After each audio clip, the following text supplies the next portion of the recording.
Hello friends, today we will discuss about the different sources of the Indian constitution. तो देखिए, आज हम इस वीडियो में भारत के संविधान में जो भी बातें ली गई हैं या जितने भी आर्टिकल्स लिए गए हैं वो कहाँ से लिए गए हैं या उनके आइडिया कहाँ से आए हैं। जैसे भारत के कॉन्स्टिट्यूशन में फंडामेंटल राइट्स को जोड़ा गया है, फंडामेंटल ड्यूटीज को जोड़ा गया है, डीपीएसपी को जोड़ा गया है, ज्यूरिडिक्शन की जो भी प्रोसेस है उसको जोड़ा गया है, फेडरल सिस्टम को जोड़ा गया है।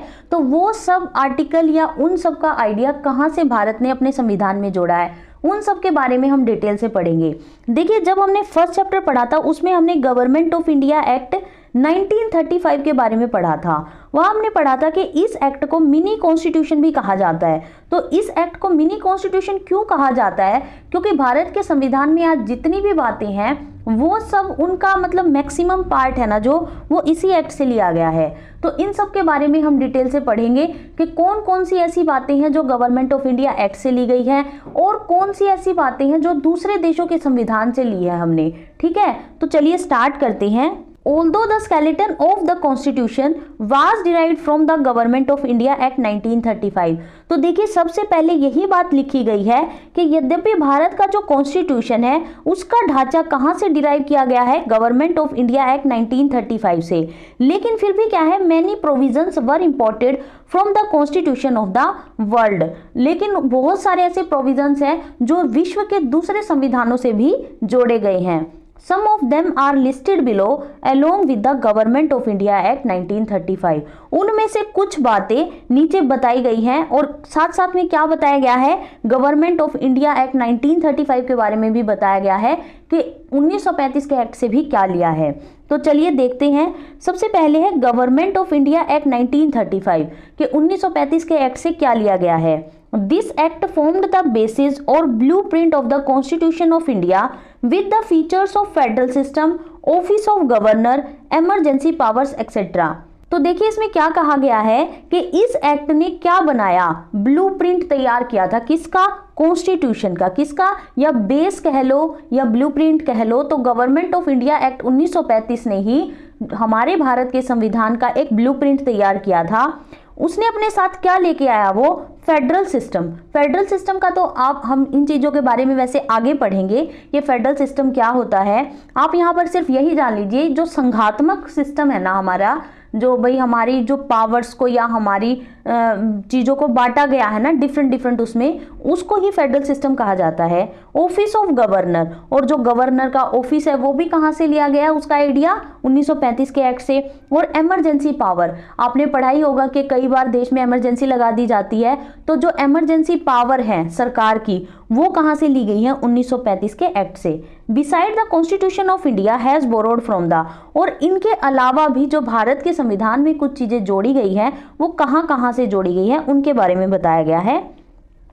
देखिए पहले आता है कॉन्स्टिट्यूशन ऑफ ब्रिटेन। ब्रिटेन के संविधान से क्या लिया गया है, लॉ मेकिंग प्रोसीजर। जो लॉ मेकिंग प्रोसीजर है, कानून बनाने का जो प्रक्रिया है, उसको कहाँ से लिया गया है, ब्रिटेन से। रूल ऑफ लॉ कहाँ से लिया गया है, ब्रिटेन से। सिंगल सिटीजनशिप, ये बहुत ज़्यादा इंपॉर्टेंट है कि सिंगल सिटीजनशिप का जो आइडिया है वो कहाँ से लिया गया है, ब्रिटेन से। कहाँ से लिया गया है, ब्रिटेन से। नेक्स्ट है बाई कैमरल पार्लियामेंट्री सिस्टम। तो जो बाई कैमरल पार्लियामेंट्री सिस्टम है वो भी कहाँ से लिया गया है, ब्रिटेन से। और ऑफिस ऑफ कैग, इन सब के बारे में वैसे हम आगे डिटेल से पढ़ेंगे, यहाँ पर आप सिर्फ एक मोटा मोटा ये जान लीजिए कि ये कहाँ से लिए गए हैं। ठीक है, नेक्स्ट देखिए हमारा आ जाता है कॉन्स्टिट्यूशन ऑफ यूएसए। यूएसए के कॉन्स्टिट्यूशन से क्या लिया गया है, इंडिपेंडेंस ऑफ जुडिशरी है, वो बिल्कुल स्वतंत्र है, इंडिपेंडेंट है। तो वो आइडिया कहाँ से लिया गया है, यूएसए से। जुडिशियल रिव्यू भी कहाँ से लिया गया है, यूएसए से। फंडामेंटल राइट्स, ये बहुत ज्यादा इंपॉर्टेंट है, कई बार एग्जाम में क्वेश्चन आता है कि फंडामेंटल राइट्स का जो आइडिया है वो कौन से देश के संविधान से लिया गया है, तो वो किससे लिया गया है, यूएसए से। कहाँ से, अमेरिका से। Removal of supreme court and high court जजेस, सुप्रीम कोर्ट के और हाई कोर्ट के जजेस को हटाने की जो प्रक्रिया है वो भी कहाँ से ली गई है, यूएसए से। प्रीएम्बल, देखिए ये यहाँ पर गलत लिख रखा है, या हम कहें यहाँ पर सिर्फ प्रीएम्बल लिख के इन्होंने गलत कर रखा है। यहाँ पर आएगा कंसेप्ट या आइडिया ऑफ प्रीएम्बल, कंसेप्ट या आइडिया, क्योंकि हमारे देश की जो प्रीएम्बल है वो कहीं से भी नहीं ली गई है। सिर्फ उसकी जो लैंग्वेज है वो ऑस्ट्रेलिया से ली गई है, लेकिन यहाँ पे इन्होंने अमेरिका के साथ लिख रखा है क्योंकि अमेरिका सबसे पहला ऐसा देश था जिसने अपने संविधान में प्रियम्बल को जोड़ा था, ठीक है, जिसने अपने देश के संविधान में प्रियम्बल को शामिल किया था। तो हमने वहां से प्रियम्बल का कंसेप्ट लिया है। सिर्फ ये चीज आपको याद जरूर रखनी है कि प्रियम्बल, हमारे देश की जो प्रियम्बल है, हमारे कॉन्स्टिट्यूशन की प्रियम्बल है, वो किसी भी देश से नहीं ली गई है। And function of president and vice president, तो आप इन सबको अच्छे से याद रखिएगा।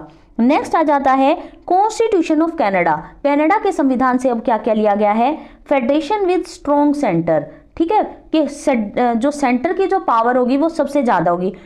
To provide residuary power to the centre, supreme court advisory jurisdiction, कि भाई सेंटर को जितनी भी ज्यादा पावर है वो कौन से देश के संविधान से लिया गया? उसका आइडिया कनाडा के संविधान से। कॉन्स्टिट्यूशन ऑफ आयरलैंड, आयरलैंड से देखिए क्या लिया गया है? DPSP, directive principles of state policy, ये कहां से लिए गए हैं? आयरलैंड से। ये भी एग्जाम में कई बार क्वेश्चन आया है। Method of presidential elections, presidential elections का जो मेथड है वो, and the nomination of members to the Rajya Sabha by the president, तो ये सब चीजें कहां से ली गई है? आयरलैंड के कॉन्स्टिट्यूशन से। नेक्स्ट देखिए आ जाता है Weimar constitution of Germany. Germany का जो वीमर संविधान है उससे क्या क्या लिया गया है? Provision concerning the suspension of fundamental rights during emergency, तो ये भी इंपॉर्टेंट है कि एमरजेंसी के दौरान जब हमारे फंडामेंटल राइट्स सस्पेंड हो जाते हैं ना, उसका जो आइडिया है वो कहां से लिया गया है? जर्मनी से। कहां से लिया गया है? जर्मनी से। नेक्स्ट देखिए आ जाता है कॉन्स्टिट्यूशन ऑफ ऑस्ट्रेलिया। ऑस्ट्रेलिया के संविधान से क्या लिया गया है? Idea of the concurrent list, समवर्ती सूची का जो आइडिया है। समवर्ती सूची क्या होती है इनके बारे में भी हम आगे पढ़ेंगे कि जो राज्य और जो केंद्र दोनों का जिस पर अधिकार होता है ना, वो कनकरेंट लिस्ट में आते हैं। तो ये कहां से लिया गया है उसका आइडिया? ऑस्ट्रेलिया से। ट्रेड एंड कॉमर्स प्रोविजन, ये भी कहां से लिया गया है? ऑस्ट्रेलिया से। नेक्स्ट देखिए आ जाता है constitution of south Africa. South Africa के संविधान से क्या क्या लिया गया है? Amendment with 2/3 majority in the parliament and election of the members of Rajya Sabha on the basis of proportional representation. तो देखिए साउथ अफ्रीका के कॉन्स्टिट्यूशन से क्या लिया गया है कि जो 2/3 मेजोरिटी है ना, किस में? पार्लियामेंट में और राज्यसभा के इलेक्शन में, वो उन सब के बारे में भी कहां से लिया गया है? साउथ अफ्रीका के कॉन्स्टिट्यूशन से। कॉन्स्टिट्यूशन ऑफ फ्रांस, फ्रांस के कॉन्स्टिट्यूशन से क्या लिया गया है? Republican system, principles of liberty, equality and fraternity. देखिए एग्जाम में यहां से भी क्वेश्चन आया, एक बार एचसीएस में भी आया था कि लिबर्टी और इक्वालिटी, फ्रेटर्निटी, इसका जो आइडिया है वो कहां से लिया गया है? तो वो फ्रांस के कॉन्स्टिट्यूशन से लिया गया है। नेक्स्ट देखिए हमारा लास्ट आ जाता है कॉन्स्टिट्यूशन ऑफ फॉर्मर यूएसएसआर, संयुक्त राज्य अमेरिका के संविधान से। देखिए हमने क्या लिया है? Fundamental duties. हमने जो हमारी फंडामेंटल ड्यूटीज है उनका आइडिया कहां से लिया गया है? यूएसएसआर से। Ideals of justice in preamble, तो इसके बारे में कहां से लिया गया है? यूएसएसआर के कॉन्स्टिट्यूशन से। तो देखिए इस वीडियो में हमने भारत के संविधान में जो भी चीजें जोड़ी गई हैं उनके बारे में डिटेल से पढ़ लिया है कि वो कहां कहां से ली गई है। एक आपको एक चीज और बता दूं कि जो भारत का संविधान जब बना था ना, उसमें कितने आर्टिकल से? 395 आर्टिकल से। कितने थे? 395 आर्टिकल से। आज तो उसमें और भी ज्यादा आर्टिकल्स जोड़े गए हैं कुछ कुछ। तो कई बार एग्जाम में यहाँ से क्वेश्चन बनता है कि भारत के संविधान में जब स्टार्टिंग में कितने आर्टिकल थे? तो 395 आर्टिकल थे। 395 में से 250 आर्टिकल है ना जो, वो गवर्नमेंट ऑफ इंडिया एक्ट से लिए गए हैं। इसलिए ही तो गवर्नमेंट ऑफ इंडिया एक्ट को मिनी कॉन्स्टिट्यूशन कहा जाता है। और बाकी के जो आर्टिकल हैं वो इन सब कॉन्स्टिट्यूशन से लिए गए हैं। तो आपको इन चीजों को याद करना है कि ये कहां कहां से लिए गए हैं। देखिए नेक्स्ट वीडियो में हम पढ़ेंगे important articles of the constitution. अब हम इन सभी आर्टिकल्स के बारे में एक एक करके पढ़ेंगे।